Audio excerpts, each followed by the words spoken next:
Selamat pagi, damai sejahtera Yesus Kristus dilimpahkan kepada semua sidang jemaat GSJPDI Jatipasar. Memang gereja kita GSJPDI Jatipasar sampai akhir bulan Juli ini kita belum melakukan suatu ibadah dengan suatu pertemuan secara langsung, atau gereja kita masih ditutup sehingga tidak ada kegiatan apapun. Tetapi pada pagi hari ini saya ingin menyampaikan sedikit berita firman Allah yang terdapat di dalam Matius 6 ayat 25 sampai 34. Tetapi kita membaca beberapa ayat aja. Hal kekhawatiran. Kalau lihat perikopnya adalah hal kekhawatiran. Di dalam kita membaca di dalam Matius 6 ayat 25 lebih dahulu. Karena itu aku berkata kepadamu, janganlah khawatir akan hidupmu, akan apa yang hendak kamu makan atau minum. Dan janganlah khawatir pula akan tubuhmu, akan apa yang hendak kamu pakai. Bukankah hidup itu lebih penting daripada makanan, dan tubuh itu lebih penting daripada pakaian? Kalau dalam terjemahan Alkitab, terjemahan firman Allah yang hidup, dikatakan demikian. Jadi nasihatku ialah, jangan khawatir akan benda, makanan, minuman, dan pakaian. Karena kalian sudah mempunyai jiwa dan tubuh. Itu jauh lebih penting daripada makanan dan pakaian. Jiwa dan tubuh itu merupakan suatu kehidupan kita. Memang di dalam hidup kita ada jiwa, ada tubuh, ada roh. Jadi kehidupan kita ini boleh dikatakan juga sebagai Tritunggal, seperti halnya apa yang Bapa di surga, Anak dan Roh Kudus. Demikian juga hidup kita, 3-1. Tubuh kita itu ada tubuh, jiwa, dan roh. Tetapi merupakan suatu kesatuan. Dikatakan di sini bahwa jiwa dan tubuh itu lebih penting. Memang keadaan saat ini boleh dikatakan sesuatu keadaan yang serba tidak pasti. Kita tidak mengetahui apa yang akan terjadi pada saat-saat yang akan datang. Tetapi pada saat ini banyak sekali kehidupan yang terdampak, baik secara ekonomi maupun secara kesehatan. Tapi kami percaya Tuhan selalu memberikan anugerah dan kasih karunia-Nya untuk hidup kita semuanya. Mungkin saat-saat ini kita mengalami suatu hal yang banyak sekali menurut pandangan ataupun menurut masing-masing pribadi dalam menghadapi kehidupan ini rasanya cukup berat. Mungkin masalah kesehatan, ada yang sakit. Mungkin masalah keuangan, masalah pekerjaan, dan lain-lain sebagainya. Tetapi saya tergerak dari kemarin untuk menyampaikan bahwa Tuhan mengatakan, jangan khawatir, atau istilahnya yang lain, jangan takut. Ini yang Tuhan katakan kepada sidang jemaat Jatipasar. Jangan takut, jangan khawatir. Di dalam ayat yang berikutnya, ayat 26, dia memberikan demikian. Pandanglah burung-burung di langit yang tidak menabur dan tidak menuai dan tidak mengumpulkan bekal dalam lumbung. namun diberi makan oleh Bapamu yang di surga. Bukankah kamu jauh melebihi burung-burung itu? Demikian juga ayat yang ke-28. Dan mengapa kamu khawatir akan pakaian? Perhatikanlah bunga bakung di ladang yang tumbuh tanpa bekerja dan tanpa memintal. Dikatakan ayat 26 ini adalah pandanglah, lihatlah burung-burung di langit. Sedangkan ayat 28 dikatakan perhatikanlah bunga bakung. Arti keduanya ini sebetulnya sama. Pelajarilah, ambil sesuatu hikmat daripada kedua hal ini tadi. Kalau dikatakan pandanglah burung-burung di langit, bukan hanya sekedar untuk dilihat, bukan. Tetapi Tuhan ingin bahwa kehidupan kita juga mempunyai percaya yang sedemikian. Kalau dilihat ini tadi, burung-burung di langit itu tidak menabur dan tidak menuai dan tidak mengumpulkan bekal dalam lumbung. Memang seharusnya manusia itu menabur untuk pekerjaan Tuhan atau menabur untuk yang Roh Kudus gerakkan dalam masing-masing orang. Dan dari penaburan tadi ada suatu penuaian, berkat Allah masuk dan sebagainya. Hidup manusia memang harus menabur. Setelah itu kita menuai. Dan hal inilah yang dilakukan manusia. Tuaian itu tadi dimasukkan di dalam suatu lumbung sebagai suatu deposit kita, sebagai suatu tabungan kita untuk masa-masa yang akan datang. Tetapi Tuhan katakan, pandanglah burung-burung di langit. Saya tidak tahu kondisi saudara saat ini. Kalau saat ini mungkin lumbung-lumbung saudara saat ini mungkin kosong, saya juga tidak tahu. Ataukah mungkin banyak tabungan, saya juga tidak tahu. Tetapi Tuhan ingin menggerakkan pada pagi hari ini untuk menyampaikan hal kekhawatiran. Jadi pagi ini saya adakan suatu rekaman untuk saya sampaikan apa yang sidang jemaat saat ini saya rasakan. Pasti ada yang dituju oleh Tuhan. Tuhan katakan, pandang burung-burung ini tadi. Mungkin kondisi saudara saat ini tidak menabur karena tidak bisa menabur apa yang mau ditabur. Mungkin saudara saat ini tidak menuai karena sebelumnya tidak menabur. Dan mungkin saat ini saudara tidak mengumpulkan bekal dalam lumbung karena mungkin sebelumnya saat ini saudara juga tidak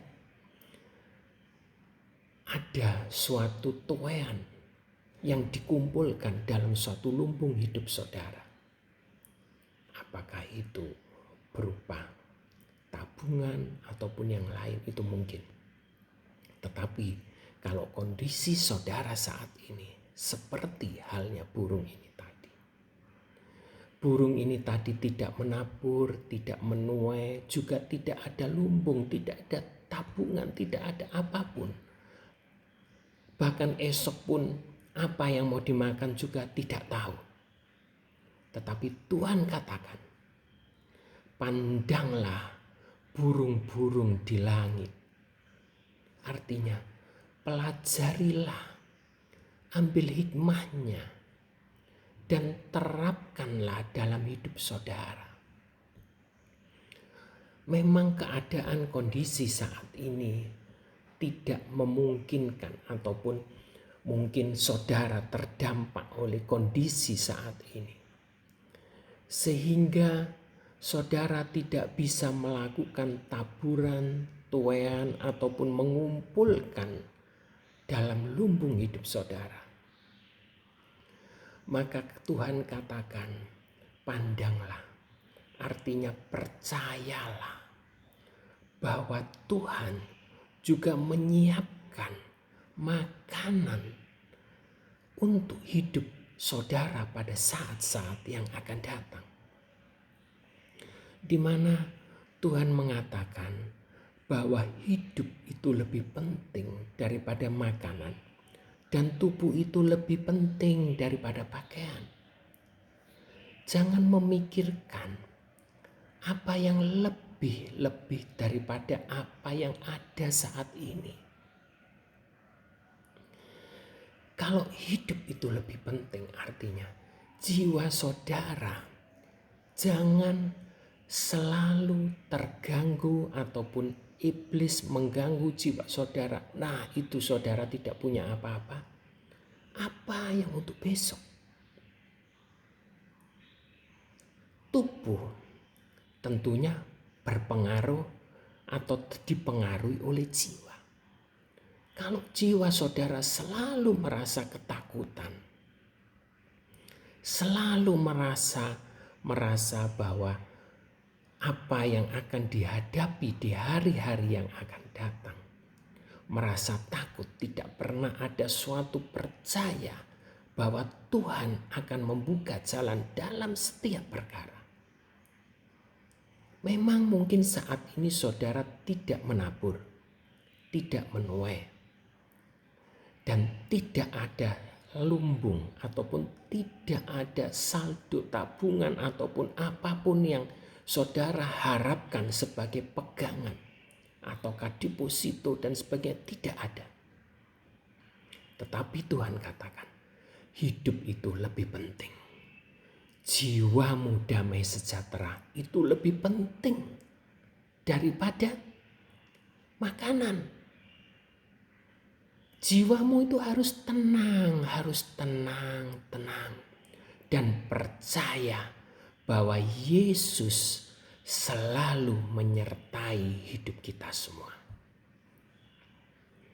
Dan dikatakan tubuh itu lebih penting daripada pakaian. Tubuh, kesehatan kita jauh lebih penting daripada apa yang kita punyai. Kalau saudara stres, jiwamu stres, banyak sekali pikiran yang terbebani di sini.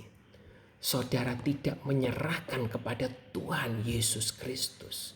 Segala beban, segala apapun tekanan tidak saudara serahkan kepada Tuhan Yesus Kristus.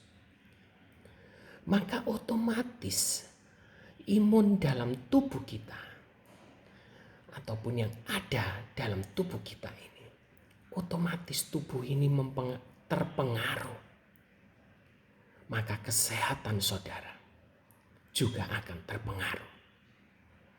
Oleh karena itu Tuhan katakan, jiwa dan tubuh lebih penting dari semuanya. Kalau saudara saat ini menghadapi hal-hal yang demikian,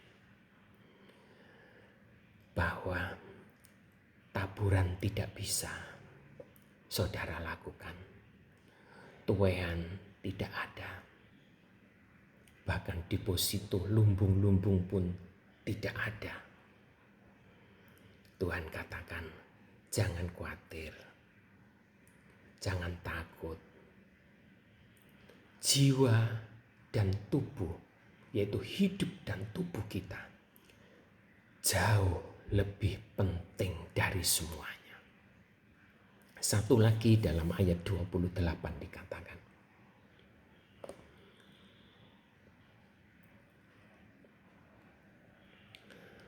dan mengapa kamu khawatir akan pakaian?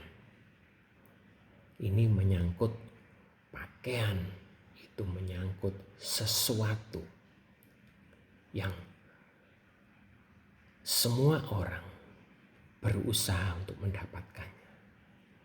Pakaian bisa berbicara suatu status dalam kehidupan seseorang. Seseorang bisa mengenakan suatu pakaian yang bagus, yang harga puluhan juta pun, itu menyangkut suatu status, menyangkut suatu lumbung di dalam kehidupan seseorang. Dikatakan, mengapa kamu khawatir akan pakaian?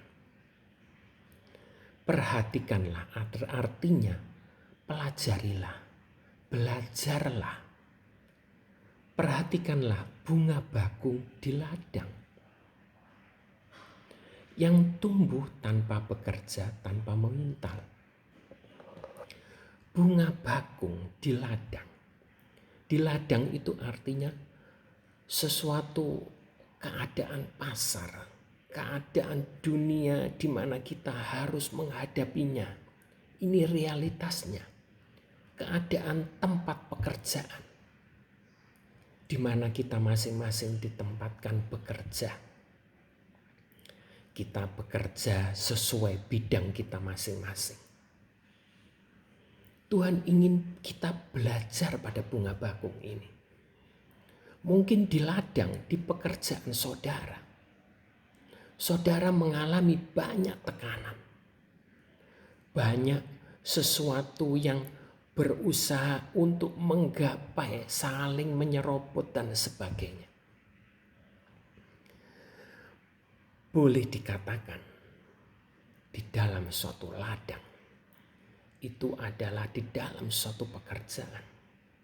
Itu merupakan suatu saingan ataupun merupakan suatu berbagai macam kehidupan berusaha untuk merebut, mendapatkan hasil ladang, mendapatkan hasil pekerjaan.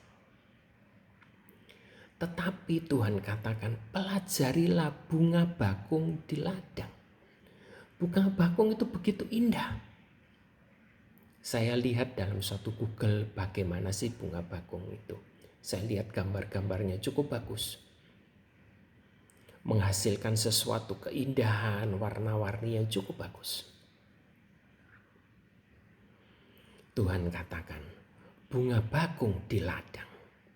Kehidupan kita bisa seperti bunga bakung di tempat pekerjaan kita, di ladang pekerjaan kita.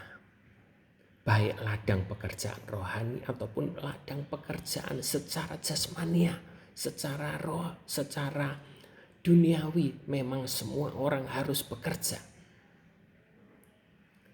Tuhan katakan bahwa yang tumbuh tanpa bekerja dan tanpa memintal. Artinya tanpa bekerja itu istilahnya bukan duduk diam, berpangku tangan, bukan.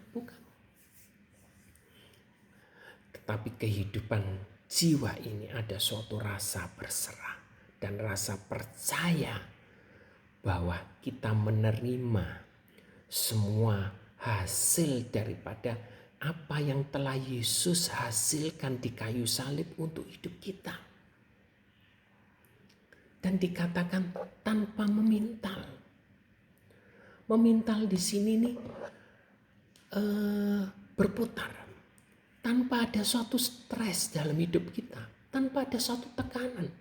Bekerja tetap bekerja. Tetapi apakah pekerjaannya kita itu tadi itu dengan kekuatan tubuh manusia, dikatakan tanpa bekerja. Itu artinya bekerjanya itu bukan dengan suatu kekuatan tubuh manusia. Bukan dengan kekuatan kita. Itu semua dengan kekuatan daripada Roh Kudus. Maksud dikatakan memang bukan bunga bakung itu dikatakan kalau kita lihat itu dia tidak bekerja. Maksudnya dalam kehidupan kita suruh mempelajarin, diminta Tuhan mempelajarin bunga bakung ini adalah kehidupan kita ini supaya tahu bahwa hidup kita ini bekerjalah bukan dengan kekuatan masing-masing kehidupan manusia, bukan mengandalkan kekuatan manusia, tetapi kita boleh mengandalkan kekuatan Tuhan. kekuatan Roh Kudus. Dia bisa mengadakan sesuatu yang tidak ada menjadi ada. Dia bisa mengadakan di tanah gersang menjadi hutan yang subur. Juga tanpa memintal, Tuhan katakan. Tanpa ada suatu pusing, stres, tekanan, tidak. Sepertinya harta yang kita dapatkan itu seperti barang, sesuatu, istilah kasarnya barang nemu. Memang di hadapan manusia kita bekerja, memang. Jadi kita hidup itu saat ini memang ada dua sisi. Di hadapan manusia atau di hadapan Tuhan. Di hadapan manusia, kita setiap hari kita melakukan kegiatan. Apakah kegiatan di rumah, ataukah kegiatan harus kita datang ke kantor sesuai dengan apa yang ditetapkan pemerintah. Kalau kita harus work from home, kita kerja di rumah, ataukah work from office, kita harus ke kantor atau ke lapangan sesuai dengan apa yang saat ini kita lakukan. Tetapi di hadapan Tuhan, kita katakan, Tuhan katakan, bunga bakung tadi tidak bekerja. Artinya di dalam hidup kita mengakui semua ini adalah hasil dari pemberian ataupun hasil daripada apa yang telah Yesus lakukan di kayu salib. Kita boleh menerima semua ini karena Tuhan sudah menyiapkan atas hasil korban Yesus di kayu salib. Segala stres kita sudah ditanggung Yesus Kristus di kayu salib. Lewat Ia menerima suatu mahkota berduri. Semuanya Tuhan menanggungnya di kayu salib. Sehingga bunga bakung pun tidak memintal. Kita berikan contoh, 1-2 contoh. Setelah itu saya akan tutup suatu renungan firman Allah ini. Kalau kita melihat contoh. Di dalam kitab Kejadian 15 ayat yang 1 pada saat Abraham.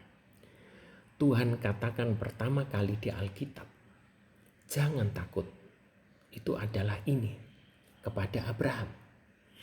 Abraham waktu itu belum mempunyai keturunan apapun.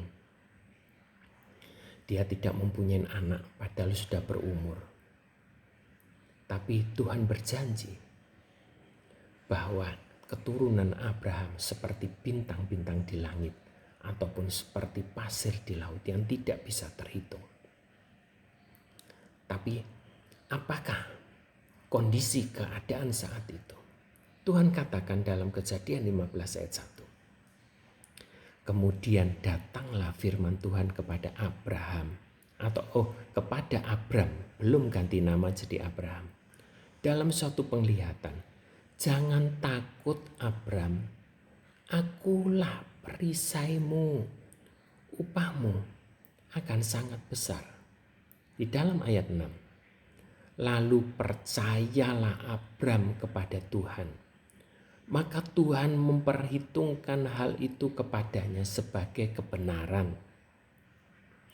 Dalam terjemahan Alkitab terjemahan bahasa Indonesia masa kini diterjemahkan demikian. Abram percaya kepada Tuhan.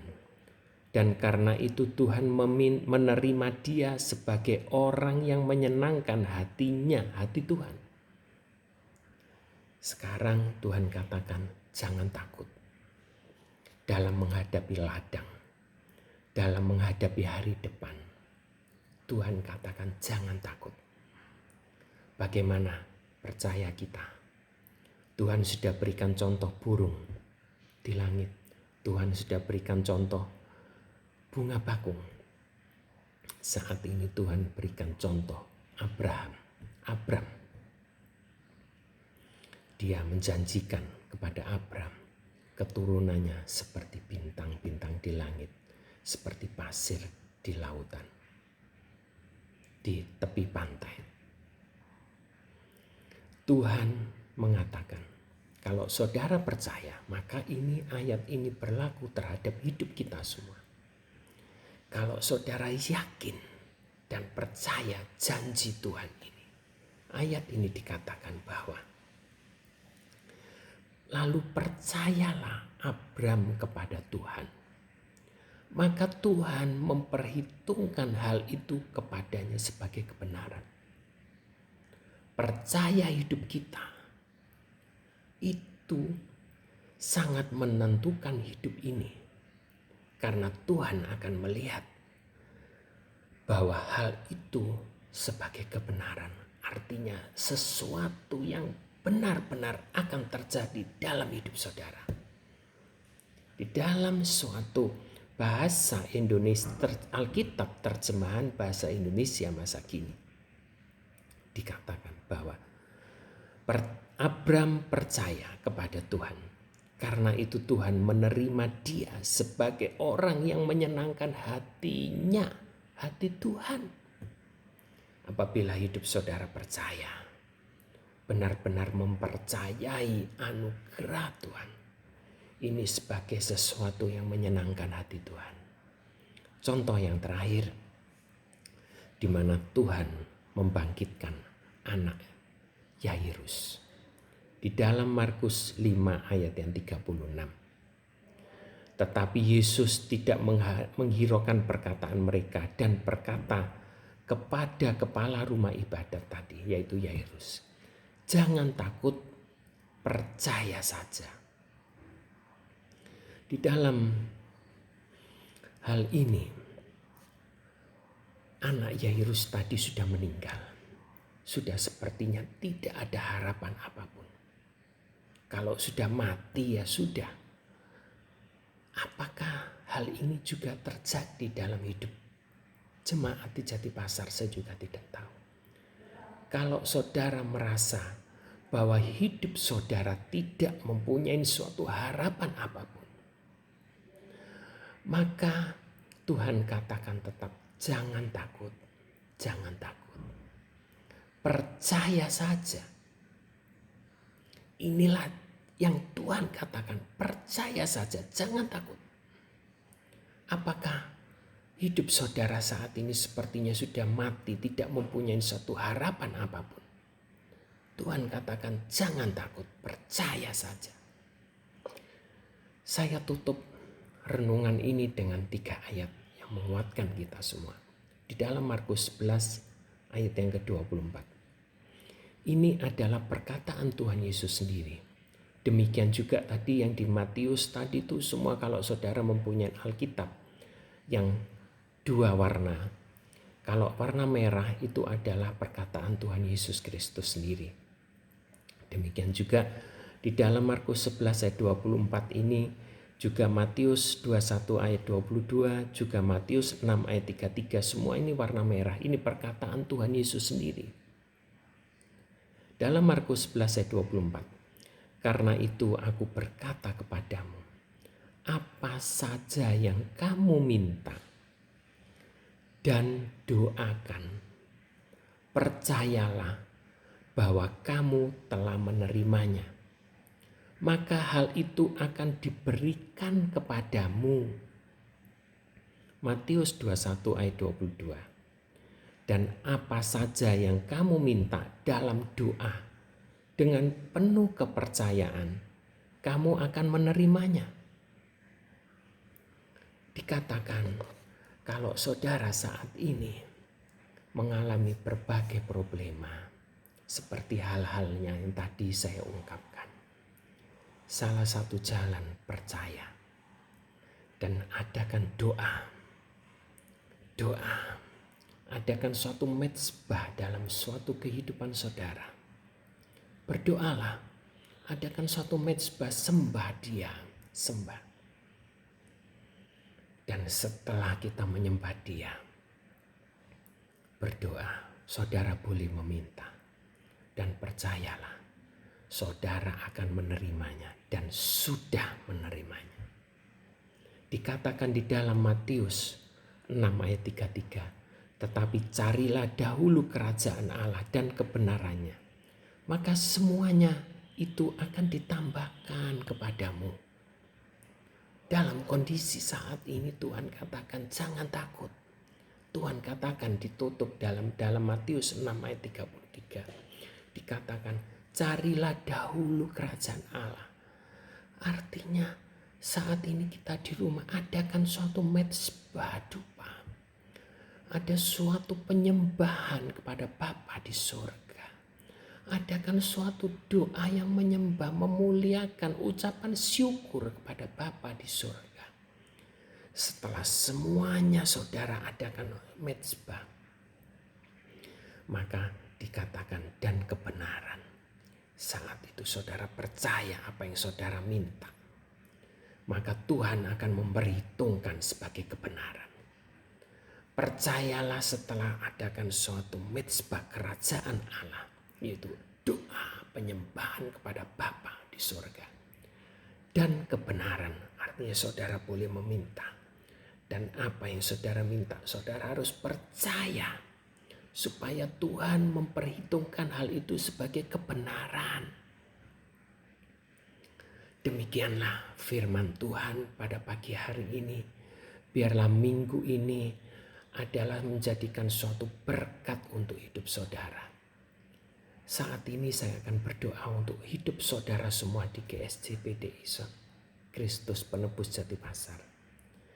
Saya berharap saudara yang melihat YouTube ini, saudara ikut berdoa. Percayalah memang sepertinya saudara hanya melihat. Tetapi dalam saat melihat, Roh Kudus ada kuasa dalam penyiaran ini tadi. Dan saat saya berdoa pun yang bekerja, dan saat waktu tadi berfirman juga Roh Kudus yang bekerja. Dan saat berdoa ini pun Roh Kudus akan bekerja menyertai hidup saudara juga. Oleh karena itu kalau saya sekarang akan berdoa, saya berharap sidang jemaat juga ikut berdoa apa yang saudara butuhkan. Kita berdoa bersama-sama. Bapa kami di surga, Tuhan Yesus Kristus, kami tahu segala kebutuhan sidang jemaat-Mu saat ini. Anugerah dan kasih karunia-Mu selalu dilimpahkan dalam hidup kami semuanya. Oleh karena itu, demi nama Tuhan Yesus Kristus, sesuai janji firman-Mu, hasil korban Yesus Kristus di kayu salib dicurahkan dalam hidup jemaat-Mu di Jatipasar ataupun siapapun yang mendengarkan atau melihat YouTube ini.